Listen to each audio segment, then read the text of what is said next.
ಉಡುಪಿಯಲ್ಲಿ ಬೀದಿ ನಾಯಿಗಳ ಉಪಟಳ ಜಾಸ್ತಿ ಆಗಿದೆ. ಜಿಲ್ಲೆಯಲ್ಲಿ 18,000 ಬೀದಿ ನಾಯಿಗಳನ್ನು ಜಿಲ್ಲಾಡಳಿತ ಗುರುತಿಸಿದೆ.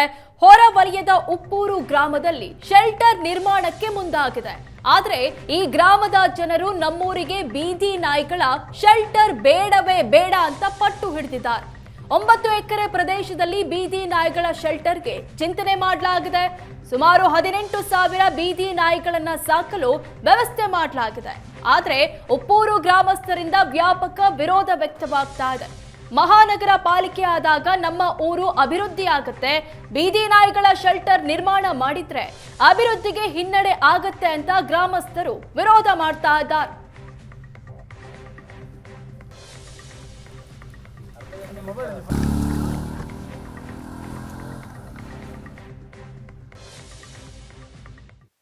ನಾನೀಗ ಉಡುಪಿ ನಗರಸಭೆಗೆ ಹೊಂದಿಕೊಂಡಿರುವಂಥ ಉಪ್ಪೂರು ಗ್ರಾಮದಲ್ಲಿ ಇದ್ದೇನೆ. ಮುಂದಿನ ದಿನಗಳಲ್ಲಿ ಈ ಉಪ್ಪೂರು ಗ್ರಾಮ ಅನ್ನುವಂಥದ್ದು ಉಡುಪಿ ಮಹಾನಗರ ಪಾಲಿಕೆ ಆಗುವಂಥ ಸಂದರ್ಭದಲ್ಲಿ ಅದಕ್ಕೆ ಸೇರ್ಪಡೆಗೊಳ್ಳುತ್ತೆ. ಇಲ್ಲಿ ಸುಮಾರು 90 ಎಕರೆಯಷ್ಟು ಸರ್ಕಾರಿ ಭೂಮಿ ಇದೆ.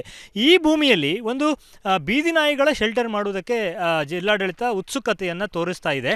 ಸುಮಾರು 9.8 ಎಕರೆಯಷ್ಟು ಭೂಮಿಯನ್ನು ಈ ಒಂದು ಬೀದಿ ನಾಯಿಗಳ ಶೆಲ್ಟರ್ಗೆ ಬಳಸ್ಕೊಳ್ತೇವೆ ಅಂತ. ಅಂದರೆ ನಗರದಲ್ಲಿ ಈಗ ಬೀದಿ ನಾಯಿಗಳ ಕಾಟ ವಿಪರೀತ ಆಗ್ತಾ ಇದೆ. ಕೇವಲ ನಗರ ಅಂತಲ್ಲ, ಗ್ರಾಮೀಣ ಪ್ರದೇಶದಲ್ಲೂ ಕೂಡ ಉಡುಪಿ ಜಿಲ್ಲೆಯಲ್ಲಿ ಸುಮಾರು 18,000 ಬೀದಿ ನಾಯಿಗಳನ್ನು ಈಗಾಗಲೇ ಗುರುತಿಸಿದ್ದಾರೆ. ಸೊ ಈ ನಾಯಿಗಳಿಗೆ ಒಂದು ಶೆಲ್ಟರ್ ಮಾಡುವುದಕ್ಕೆ ಈ ಜಾಗವನ್ನು ಬಳಸಿಕೊಳ್ಳುವ ಎಲ್ಲ ಚಿಂತನೆಗಳು ನಡೀತಾ ಇದೆ. ಈ ಸಂದರ್ಭದಲ್ಲೇ ಒಂದು ವ್ಯಾಪಕವಾದ ವಿರೋಧ ಈ ಭಾಗದ ಗ್ರಾಮಸ್ಥರಿಂದ ವ್ಯಕ್ತ ಆಗ್ತಾ ಇದೆ. ಯಾಕಂತಂದರೆ ಇಲ್ಲಿ ಸರ್ಕಾರಿ ಭೂಮಿ ಇದೆ ನಿಜ, ಇದನ್ನು ಬೇರೆ ರೀತಿಯ ಕೆಲಸಕ್ಕೆ ಬಳಸ್ಕೊಳ್ಳಿ. ಈ ಹಿಂದೆ ಇಲ್ಲಿ ಯೂನಿವರ್ಸಿಟಿಯ ಒಂದು ವಿಭಾಗ ಬರುತ್ತೆ ಅನ್ನುವಂಥ ಪ್ರಪೋಸಲ್ ಇತ್ತು, ಅದು ಆಗಿಲ್ಲ.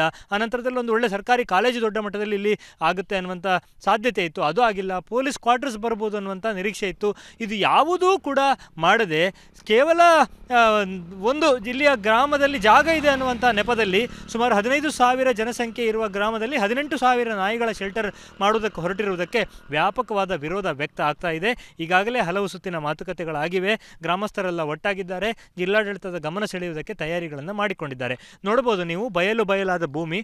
ಈ ಹಿಂದೆ ಇಲ್ಲಿ ಕೆಂಪು ಕಲ್ಲಿನ ಕ್ವಾರೆಗಳು, ಅತಿ ಹೆಚ್ಚು ಕೆಂಪು ಕಲ್ಲುಗಳನ್ನು ತೆರೆಯಲಾಗ್ತಾ ಇತ್ತು. ಸೊ ಆ ಸಂದರ್ಭದಲ್ಲಿ ಉಂಟಾದ ದೊಡ್ಡ ಏನಂತಾರೆ ಹೊಂಡಗಳು ಹಾಗೆಯೇ ಇವೆ. ಸೊ ಆ ಹೊಂಡಗಳು ಮಳೆಗಾಲದಲ್ಲಿ ಅಪಾಯವನ್ನು ಒಡ್ಡುತ್ತವೆ. ಮತ್ತು ಈಗಲೂ ಕೂಡ ಮುಖ್ಯ ಈ ಊರಿನ ಸಮಸ್ಯೆ ಅನ್ನುವಂಥದ್ದು ಒಂದು ರೀತಿ ಈ ಊರು ಅನ್ನುವಂಥದ್ದು ಡಂಪಿಂಗ್ 2 ಥರ ಆಗಿದೆ. ಇಲ್ಲಿ ಆ ಹೊಂಡಗಳಿಗೆ ಊರಿನ ಕಸವನ್ನೆಲ್ಲ ತಂದು ಹಾಕ್ತಾ ಇದ್ದಾರೆ. ಮುಂದಿನ ದಿನಗಳಲ್ಲಿ ಜಿಲ್ಲೆಯ ಎಲ್ಲ ನಾಯಿಗಳನ್ನು ಇಲ್ಲಿ ತಂದು ಹಾಕುವುದರಿಂದ ಈ ಊರಿನ ನೆಮ್ಮದಿ ಕೆಡುತ್ತೆ. ಇಲ್ಲಿ ರೋಗಗಳು ಹಬ್ಬುವ ಭೀತಿ ಉಂಟಾಗುತ್ತೆ. ಕೆರೆಯ ನೀರಿಗೆ ಹಾನಿಯಾಗುತ್ತೆ. ಒಂದು ನಾಯಿ ಬೊಗಳಿದ್ರೆ ಸಾಕು, ಎಲ್ಲ ನಾಯಿಗಳು ಬೊಗಳಲಿಕ್ಕೆ ಶುರುವಾಗುತ್ತೆ. ಇಲ್ಲಿನ ರೆಸಿಡೆನ್ಷಿಯಲ್ ಏರಿಯಾಗಳಲ್ಲಿ ಬದುಕೋದು ಹೇಗೆ? ಕೊರಗರ ಹಕ್ಕುಪತ್ರ ಸಿಗದ ಸಾಕಷ್ಟು ಕಾಲೋನಿಗಳು ಇಲ್ಲಿವೆ, ಬಡವರ ಮನೆಗಳಿವೆ. ರೆಸಿಡೆನ್ಷಿಯಲ್ ಏರಿಯಾದಲ್ಲಿ ನಾಯಿಯನ್ನು ತಂದು ಹಾಕುವುದಕ್ಕೆ ನಾವು ಬಿಡುವುದಿಲ್ಲ ಅನ್ನುವಂಥ ಮಾತನ್ನು ಸ್ಥಳೀಯರು ಹೇಳ್ತಾ ಇದ್ದಾರೆ. ಅವರನ್ನು ಮಾತನಾಡಿಸೋಣ. ಈ ನಮ್ಮ ಗ್ರಾಮದಲ್ಲಿ ಉದ್ದೇಶಿತ ಬೀದಿ ನಾಯಿ ಶೆಲ್ಟರ್ ಬಗ್ಗೆ ಈಗಾಗಲೇ ನಮ್ಮ ಗ್ರಾಮದ ಜನಗಳು ಸೇರಿ ಸಭೆ ಮಾಡಿ ಸುಮಾರು 300 ಜನ ಒಂದು ಮೀಟಿಂಗ್ ಬಂದಿದ್ದರು. ಹಾಗೆ ಸಭೆ ಮಾಡಿ ನಮ್ಮ ಊರಿನಲ್ಲಿ ಇದಕ್ಕೆ ಅವಕಾಶ ನೀಡುವುದಿಲ್ಲ ಅನ್ನೋ ತೀರ್ಮಾನ ತಗೊಂಡಿದ್ದೇವೆ. 18,000 ನಾಯಿ ತರ್ತಾರೆ ಅಂತೇಳಿ ಹೇಳ್ತಾ ಇದ್ದಾರೆ. ಇಲ್ಲೇ ಜನಸಂಖ್ಯೆ ಅಷ್ಟೇ, ನಾಯಿಗಳು ಬಂದಾಗ ಆಗ್ತದೆ ಹೇಗೆ ಅಂತ? ನಮ್ಮ ಉಪ್ಪೂರು ಗ್ರಾಮದಲ್ಲಿ ಈಗಾಗಲೇ ಒಂದು 13,000 ಜನಸಂಖ್ಯೆ ಇದೆ. ಜನಸಂಖ್ಯೆಗಿಂತ ನಾಯಿಗಳೇ ಜಾಸ್ತಿ ಆಗುತ್ತೆ ಇಲ್ಲಿ. ಈ ಜನವಸತಿ ಜಾಗದಲ್ಲಿ ಹಕ್ಕುಪತ್ರ ಇಲ್ಲದೆ ಇರುವಂಥವರು ತುಂಬ ಜನ ಇದ್ದಾರೆ. ಈಗಾಗಲೇ ಅವರಿಗೆ ಒಂದು ವ್ಯವಸ್ಥೆ ಮಾಡೋದನ್ನು ಬಿಟ್ಟು ಈ ಸರ್ಕಾರ, ನಮ್ಮ ಜಿಲ್ಲಾಡಳಿತದವರು ಇದು ಮಾಡೋದು ನಮ್ಮ ಎಲ್ಲರ ವಿರೋಧ ಇದೆ. ಏನು ನಿಮ್ಮ ಆಗ್ರಹ ಏನು? ಹೋರಾಟ ಯಾವ ರೀತಿ ಇರ್ತದೆ ಮುಂದೆ?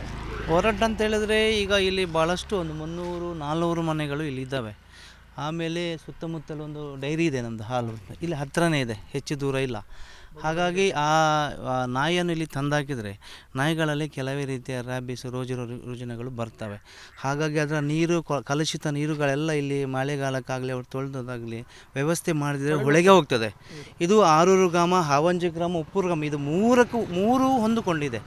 ಹಾಗಾಗಿ ನಮಗೆ ಇದು ಇಲ್ಲಿ ಬೇಡ, ಭಾಳಷ್ಟು ತೊಂದರೆಗಳಾಗ್ತದೆ. ಉಡುಪಿಯಿಂದ ಕ್ಯಾಮ್ರಾಮನ್ ಹರೀಶ್ ಜೊತೆಗೆ ಶಶಿಧರ್ ಮಾಸ್ತಿ ಬೈಲು, ಏಷ್ಯಾನೆಟ್ ಸುವರ್ಣ ನ್ಯೂಸ್.